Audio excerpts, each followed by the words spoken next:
Hello everybody. Today I'm going to go over quick question 71 as well as the step-by-step for section 4.5 and extra practice 4.5.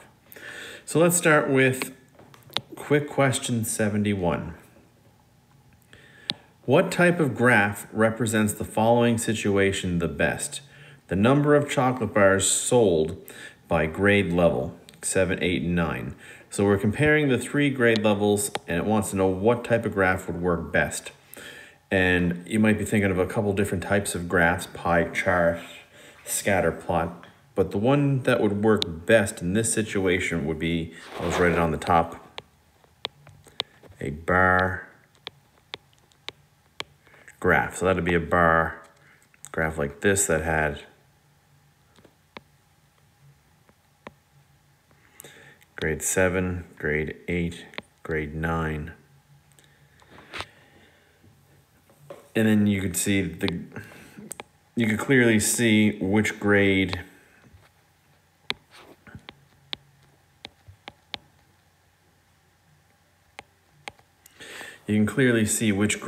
sold the most chocolate bars by looking at a bar graph. So that's the first one. The second one over here, do the following side lengths form a right triangle? Okay, so for this question, there's a few things we need to know. First thing we need to know is our Pythagorean theorem. And we need to know that how our Pythagorean theorem is going to work. So we know the Pythagorean theorem is a squared plus b squared equals c squared. And they're giving us the measurements 24 centimeters, 10 centimeters, and 26 centimeters. And what we need to understand is that when we go to put these into our Pythagorean theorem up here, we need to know what number goes where. And they're basically in the order that they need to be in. 24 and 10, which will represent A and B, can quite honestly be changed around. This here would represent A, this here would represent B, and this here can, well, this is the only one that has to represent a number. This has to represent C. And the reason is it is the longest side. And the longest side, if we were talking about a right triangle, if we have a right triangle,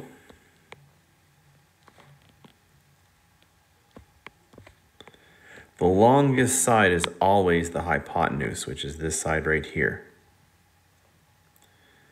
So if these measurements form a right triangle, the longest side would have to be 26, and that is always represented by the letter C.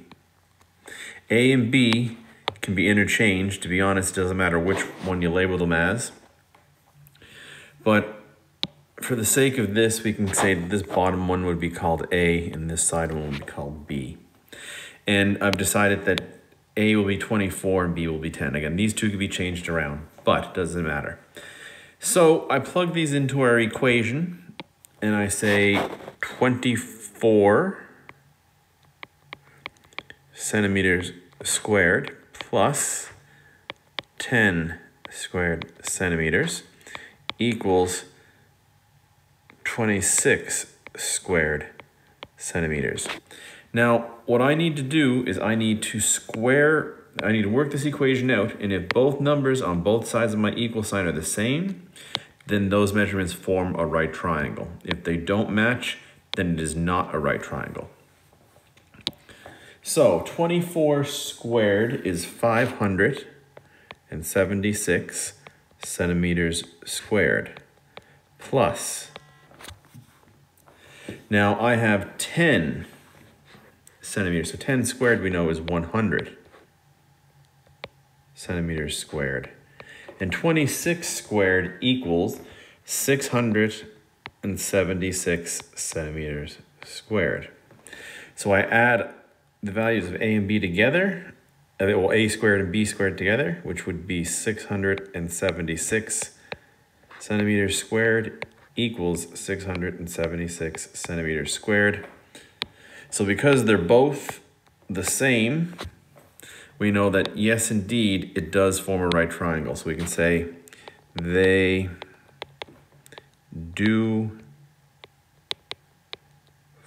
form a right triangle. There we go. So now we can move on to this one down here, evaluate. Now this one here looks a little strange. We have 8, or the square root of 8 in brackets squared. And what we need to recognize here is we need to understand what opposite operations or inverse operations are. And remember, when we talked about these before, the opposite of adding is subtracting. The opposite of multiplying is dividing, and the opposite of squaring a number would be finding the square root of a number. So since those are inverse operations and they undo each other, what happens here is the square root symbol gets canceled out by the squared symbol, leaving us with just 8. But if you wanted to work it out without canceling those all out, just to see why this works the way that it does, then essentially if we take the first part in brackets, which is the square, which we have 8, so we do what's inside the brackets first and we get the square root of 8, which is just going to be continuing on forever, but we have in brackets 2.8284, and then on and on and on and on and on, squared. Now when I square that number, it just brings me back to equaling 8 all over again. So essentially, like I said, the square root and the squaring of the number cancel each other out and just leave us with 8. Okay, so now we'll move on to this one here, solving for x. And this is something we've done a lot in class lately, like basically through this entire unit. And we have 4x take away 21 equals 5. And we have to use a little bit of algebra in order to work this out. So I'm going to write 4x take away 21 equals -5. First thing I want to do, because remember we're trying to isolate x on this side of the equal sign all by itself, is I'm going to deal with this take away 21.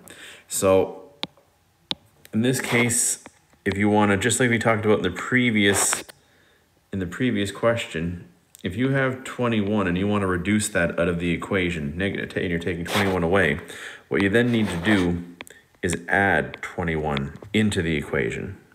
But you can't do that unless you do it to the opposite side as well. So you have to add 21 to this side. What happens is this take away 21 and this add 21 reduce out, leaving you with just 4x on this side of our equal sign. And we have -5 plus 21 on the other side. Now, in order to isolate x, we have to get rid of this 4, and this 4 means 4 times the value of x. So we know the opposite of multiplying a number by x, as discussed in the previous question, would be to divide it. So I'm going to have to divide this side by 4, but I can't do that to that side unless I do the same thing on this side of my equal sign. This reduces out, and I'm left with x equals -5 plus 21 divided by 4. Now when I work this out, I have to do what's on top of the fraction first. So -5 plus 21 gives me 16 over 4. 16 divided by 4 is just 4. So I can say x is equal to 4. Okay. So now that is it for the quick question 71.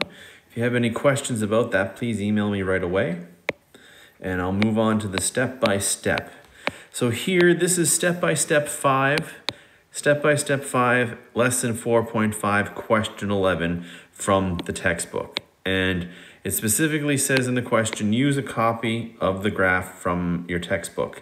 And I had made a larger version of the graph right here and attached it to the Google Classroom so you have access to this if you want to print it off or even just use it as a reference.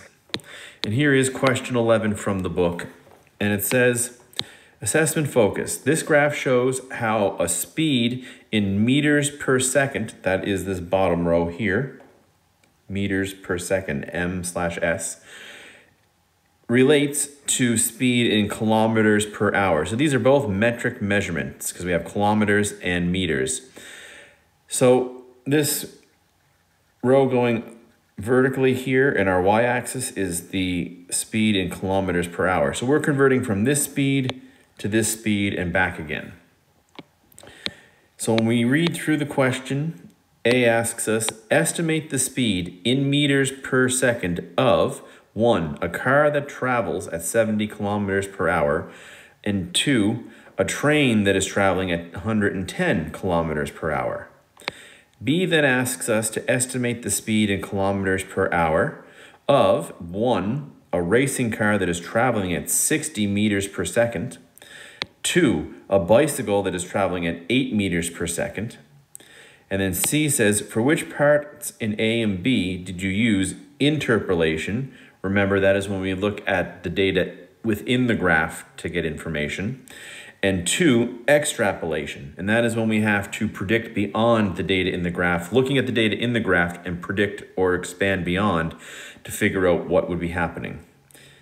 Explain how you know, and then D, explain why your answers are estimates and not exact. Okay, so we'll come to that. Now, when you look over here at the sheet, it tells us first, use a copy of the graph from your student book, which was the graph we just saw a moment ago, this one here. And like I said, I made a copy that I put on our website over here of this here.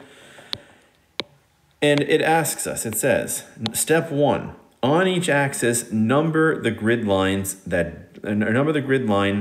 that does not already have a number. For the vertical axis, the extra numbers should be 20, 60, 100, 140, and 80. So they want us to take these numbers and label where they should be on our vertical axis, which is our y-axis.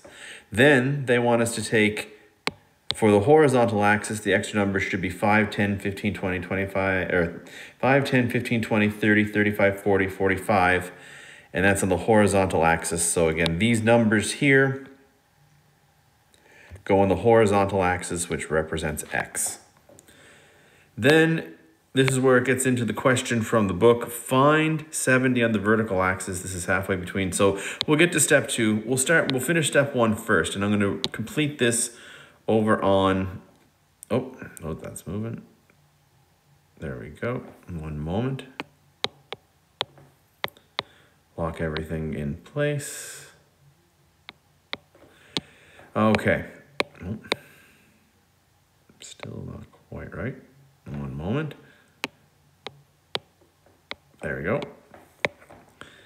So now,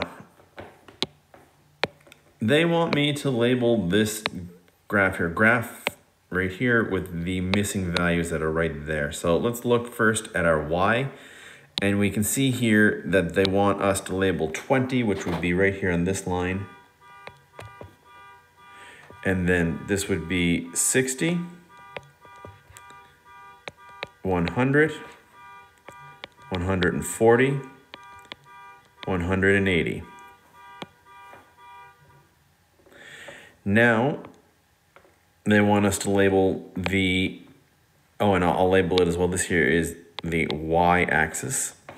This is our x-axis, and they wanted us to start this here with 5, 10, 15, 20. We already have 25, so 30, 35, 40, 45, 50, and this one right here would be 60. I don't think it told us to go to 60, but we can label 60 right there because we know that's what it would be. Oh, no, sorry, that wouldn't be 60. That would be, because they're going up by 5s, this here would be 55. So here we have our graph. So we finished step 1. Now in step 2, find 70 on the vertical axis. This is halfway between 60 and 80. Place a ruler horizontally through the point and make a point where the ruler intersects the graph. So essentially what it's telling us to do is to come over here to where 70 appears on our graph. And 70 doesn't actually appear on the graph because we go up by 20s, but we know it would be right here in the middle between 60 and 80. And I'm going to freehand this as opposed to use a ruler, but if you have access to a ruler at home, then please go ahead and use it. We're going to come straight across till we intersect the line right here. Then we can come straight down here to see where this intersects the x-axis at. So when we look at this here, we can clearly see that if you're traveling at 70, and I'll even write that in there so we can see this here is 70, I'll squeeze it in. 70 kilometers per hour straight across comes right down to 20 meters per second. So for step 1 here, place your ruler and make a point where the ruler intersects the horizontal axis. Which number is this on this which number is on this axis or closest to this point? That would be 20. So then the next part says, what is a speed of 70 kilometers an hour in meters per second? It would be 20 meters per second. And then it asks, did you interpolate or extrapolate, and how did you know? Well, clearly, we got those figures locked in place. Clearly over here, we looked at information that was within the graph. We did not have to expand outside of the graph. So because we got the information from inside of the graph, we can say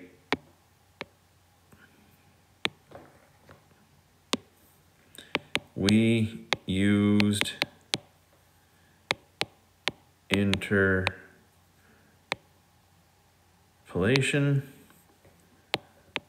because we got our information, we'll use the word data. We got our data from within the graph. Okay. So there we go. Oh, and I better make sure that gets locked in place too.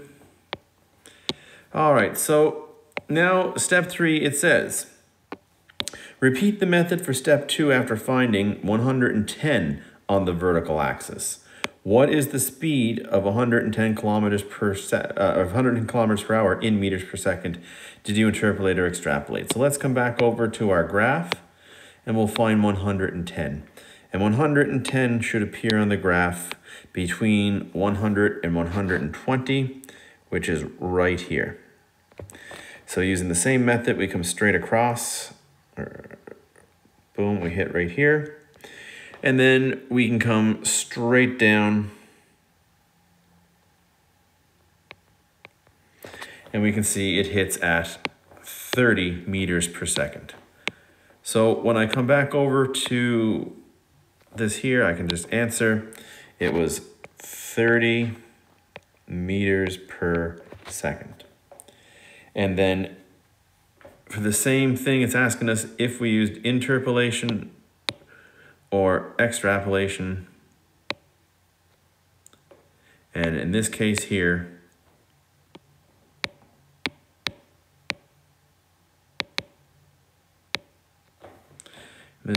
we know that we definitely had the exact same answer.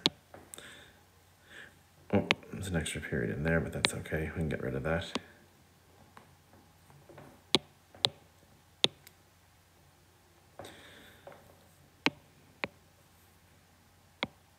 Okay, so we used interpolation because we got our data from the graph. This was the same as what it said right up above.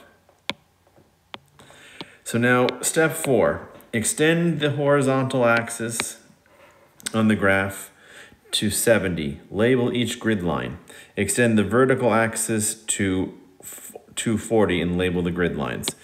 So I'll do this here on this graph right here. So this wants me to go from 70 on the horizontal and 240 on the vertical. So if each of these are representing 20, I have 200. So this here, as we labeled before, was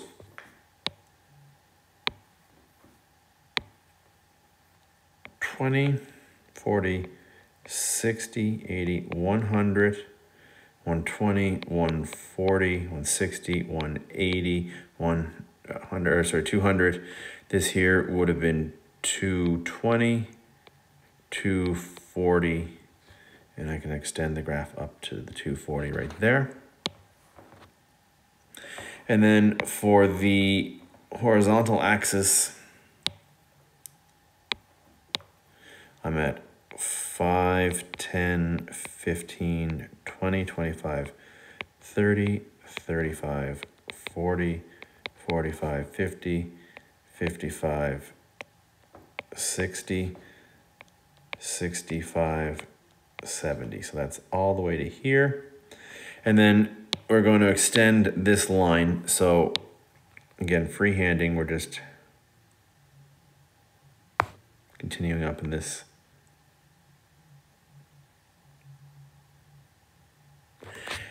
Okay, so we've extended our graph like we were told. Now it says find 60 on the horizontal axis, place a ruler vertically through the points, make a point where the ruler intersects the graph, place your ruler horizontally through the points, mark a point where your ruler intersects the vertical axis.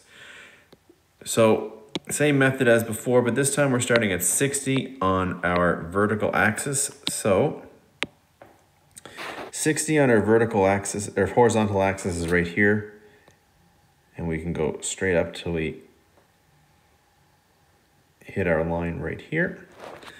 Now, once we have hit that line, we can now come across here this way.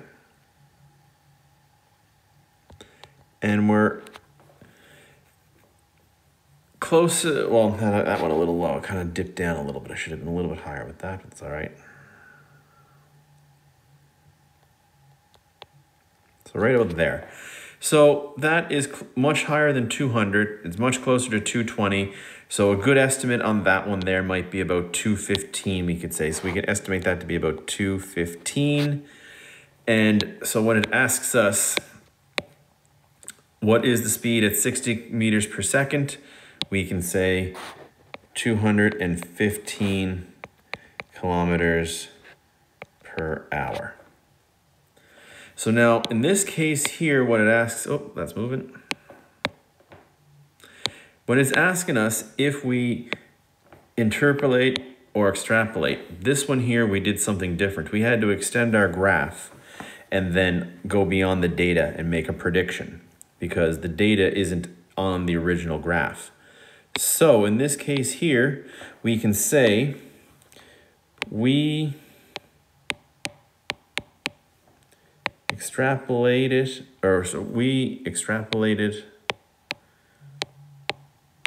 because we had to extend the graph and make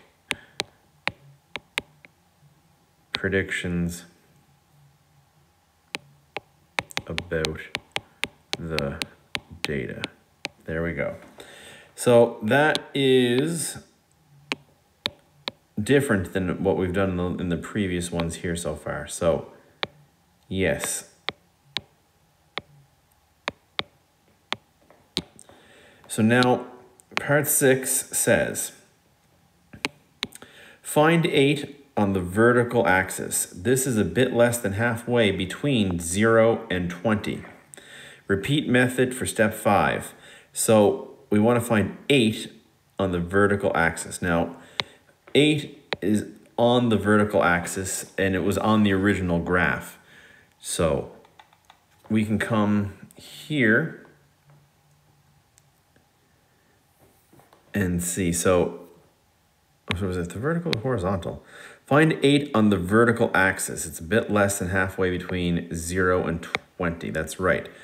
So 8 on the vertical axis would be right about here. It's not quite halfway.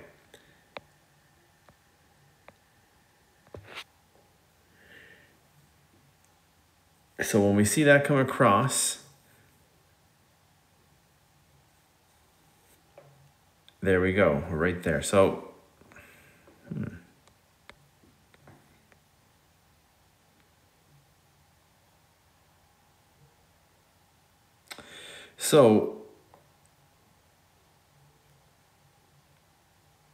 okay, find 8 on the vertical axis. That's telling us to find 8 on the vertical axis.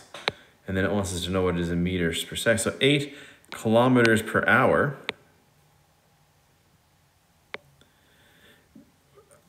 But this is asking something different here. So I'm going to come over to the original question. What was the original question number 11 asking us? A bicycle is driving at 8 meters per second. What is it in kilometers per hour? Yeah, okay, so in this case here, 8, they got us to put that, because they don't want, this is saying over here to use the vertical axis. So this has got to be a typo. This is wrong. They want us to find 8 on the horizontal axis. So what is 8 meters per second? So 8 meters per second actually would be right about here. And when we come up, straight up to here, and then across, you can see it's kind of in the middle. I kind of went up a little too high there. Should be a little lower here, right to about there. So it is kind of in the middle of 20 and 40. So we can say 8 meters per second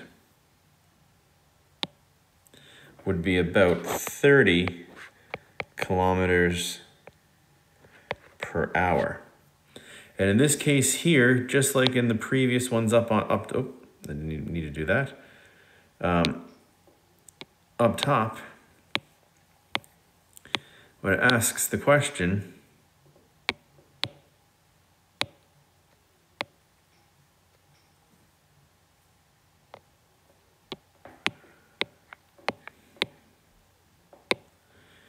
oh, 30 kilometers is moving. Okay, I'll move that, or I'll lock that in place.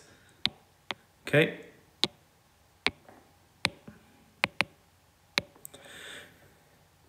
Same as up in steps 2 and 3. We used interpolation because we looked at the information that was already inside our graph and found information within the graph.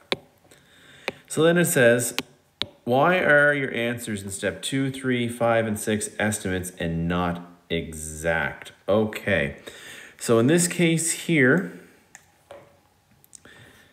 we can say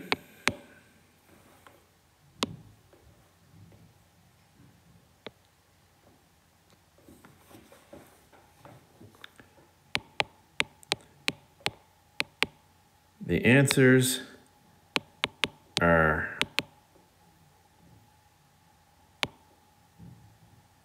estimated because it is difficult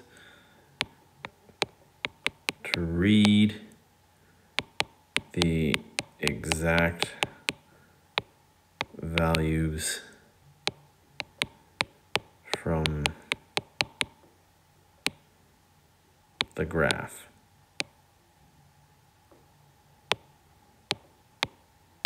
Unless the data points happen to be intercepts of of 2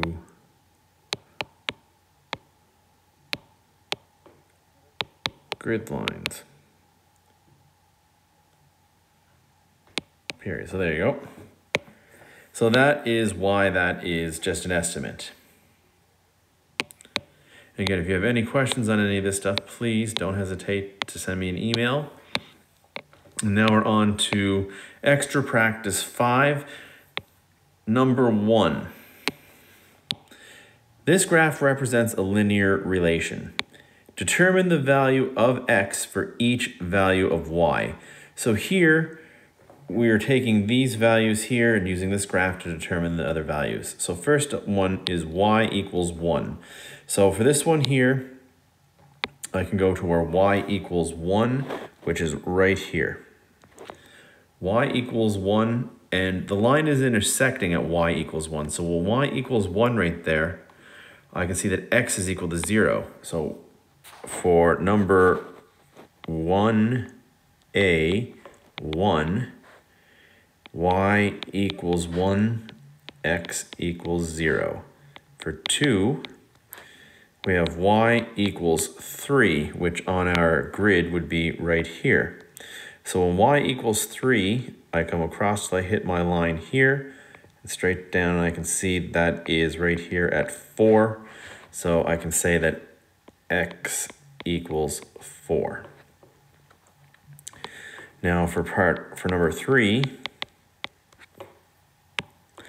I have a value of y equals 0. So y equals 0, I can come straight across till I hit the line right here, which is on the x-axis already, and x is at -2. So for this one here, y equals 0, x equals -2. Now if we go on and we look at B, B is giving us another one here. B is now saying x is equal to 2. So x being equal to 2 is right here. And I can see when x is 2, and I come straight up and then straight over to where y is equal to 2. So for B part 1, x equals 2, y equals 2. Now, for x equals 8, we have, for part 2 here, x equals 8. So x would be 8. That is kind of off our grid. So we need to extend this grid. We know that this here is 1, 2, 3, 4, 5, 6, 7, 8. We need to extend our line like so. And this y-axis is going to get extended as well. So if I'm looking at number 8 over here, and I come straight up,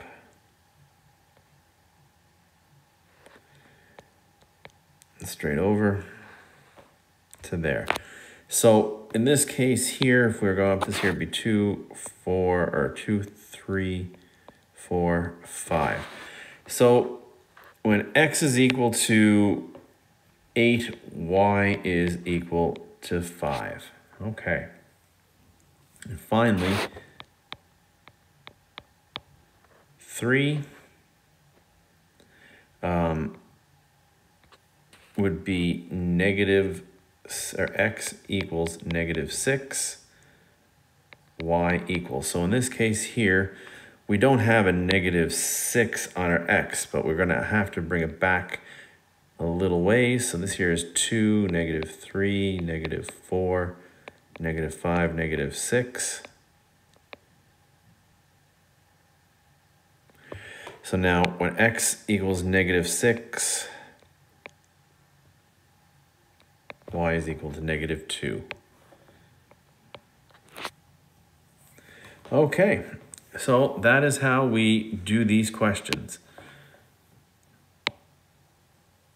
All right, so on to number 2.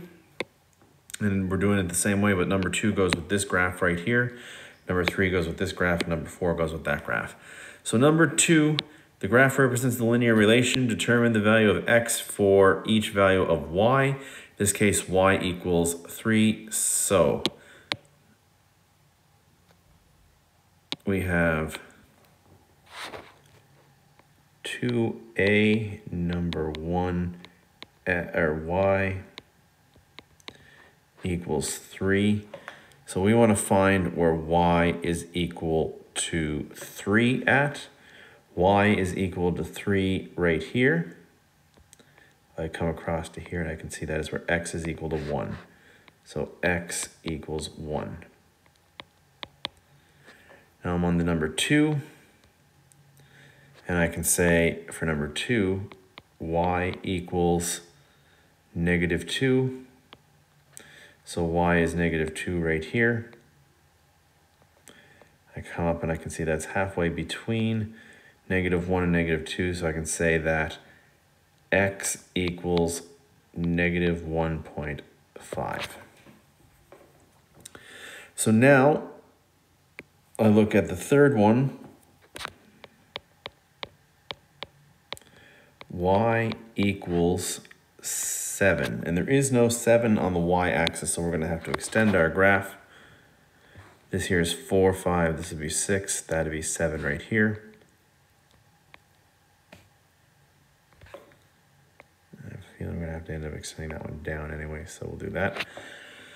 And so when y is equal to 7, that would intersect. Actually, I didn't make my x-axis complete on both sides now. This would be 2, 3, 4. So that's a 3. So x equals 3. Now for number 2b, we have x equals 0, y equals, and this is b1, I should say.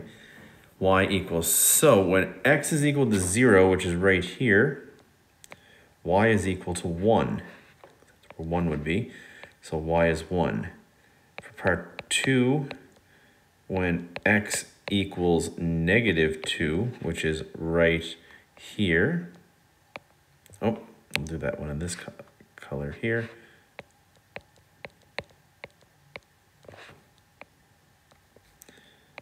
Come down to here and straight across, we can see this is where that's a -3.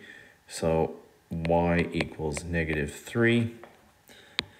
And then finally, we have part 3, which is x equals -4. And -4 would be right here. So I make a line come straight down to here and straight across. This would be -5, -6. So when x is -4, y is equal to -6. So there we go. So there's number 2 done for us. Moving on to number 3. Number 3 is the exact same as number 2, but you can see they're giving us a lot of empty space out here. So I'm guessing we're going to have to extend this. This graph represents a linear relation. Determine the value of x for the value of y, and so on and so forth. So 2, 5, and 0, 0, -5, and 3. We can see none of those numbers are on the graph. So I might as well go ahead and extend my graph so that it is complete.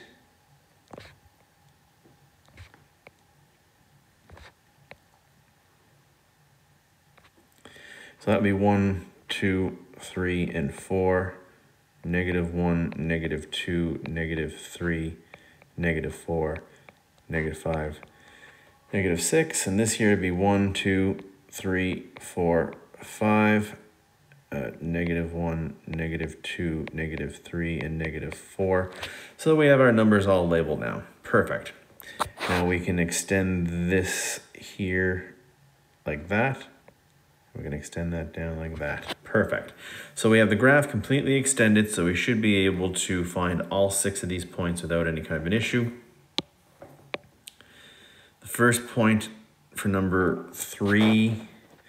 So number 3a is asking us, or is telling us that y is equal to 2. So for number 3a, part 1, y equals 2. So when y is equal to 2, we can find that on our graph. Y is equal to 2. come across to here, we can see that is when x is equal to 1. For part two,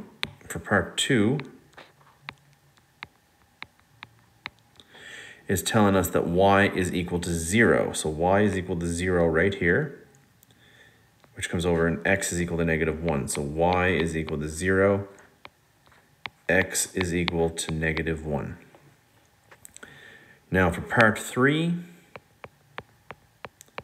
we're being told that y is equal to 5. So in this case here, y is equal to 5 up here at the top of our graph. We come straight across till we hit it here, which will come straight down to here, and that would tell us that when y is equal to 5, x is equal to 4. Now we're going on to B, part 1. When x is equal to 0, right here, y is equal to +1. Oh, I had that other one wrong. I should have labeled, oh no, I had it labeled as -1, my mistake, yes. So 0, and then y would equal +1. For part 2, we have x is equal to 3. Actually, this should be being done in this color. X is equal to 3. So there's x being 3. We can come up to here, straight across, and see that y is equal to 4. And then finally, we'll say that for number 3, x is equal to -5 right here. So we come straight down to here, straight across to here. We can say x is equal to -5, y is equal to -4. And there we go. So there's number 3 all finished for us. So now we can come over here and finally look at the last question, number 4. So this graph, or the graph, shows the cost of a long distance call charges with the time for the call. So there we go. There's our time, there's our time, there's our cost. Estimate the cost of a 7-minute call. Is this interpolation or extrapolation? So for this one here, I'm gonna find where 7 minutes would be. So I'm gonna zoom in now, actually. I'm gonna do a little zooming in just to have this chart be a little bigger. So in this one here is the 7 minutes, and we can clearly see that each of these lines represents 1. There's 5, there's 10. So that's 5, that'd be 6. This is 7 right here. So 7 is right here. And I can come straight up to here, and then straight across this way. And if this is going up by 10, 20, 30, 40, 50, I can see that I'm a little bit more than halfway between 50 and 60. So for something along this line here, we can make the estimate. And again, if you're off by a penny or two, I'm not going to hold it against you. We can estimate that this is going to be about, in terms of dollars, I would say 57 cents, roughly. It's a little under 60, but a little over 55. That's my estimate. Again, I'm doing this by hand without a straight edge, so if you are using a straight edge, maybe you might say it's directly at 55. Okay, that'd be fine. So is this interpolation or extrapolation? So as you can see, all of the data, or all of the information I gained was within the data already. So in this case here, this would be an example of interpolation. So B, the cost of a call was $1. Estimate the time for the call. All right. So now in this one here, we know the cost is $1, and we can see $1 right here on our chart. And the problem is if we go straight across with $1, we aren't going to hit our black line. So I need to extend this. So I'm already into the realm of extrapolation. So we know how to answer that when we get to that question. Extrapolating it that way, coming across. So 10, 11, 12, 13, 14. There's 15. There's 16, 17, 18, 19, 20. There we go. So just getting that extended this way so that when I come across, hit my line right here, I can come straight down and I can see that this is 14 minutes. So 14 minutes. And since I had to extend my graph in order to make this work, this would be extrapolation. Oh, but it didn't ask, so there we go. So now it's asking me to estimate the cost of a call that was $1.50. So again, in this situation, I need to extend my graph higher this way. This is $1, this would be $1.10, 20, 30, 40, and 50. So $1.50 is right here. And if I go all the way across, oh, I should extend this line so that it comes out, okay, right there. And I can clearly see $1.50. Boom, right here. Come straight down to 21 minutes.